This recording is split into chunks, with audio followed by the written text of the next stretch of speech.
Hi everyone, my name is Aviel Saka. I'm a lead software engineer and founder of SolidJam. For over 10 years, I have been designing and building scalable systems using .NET, C#, Angular, Azure, and more. And now, I'm here to help you get started on your own coding journey. This series is called C# Zero to Hero. It is designed for complete beginners, so even if you have never written a single line of code before, you are in the right place.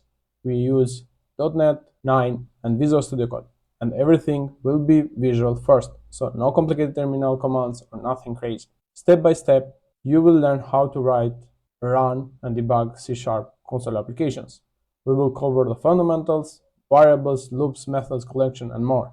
And by the end, you will build a complete project which we are going to call Habit Tracker, and everything will be tied together. So grab your laptop, follow along with me, and let's take the first step from zero to hero in C#. And do not forget, hit that subscribe button so you don't miss the next lesson. Alright, let's get started.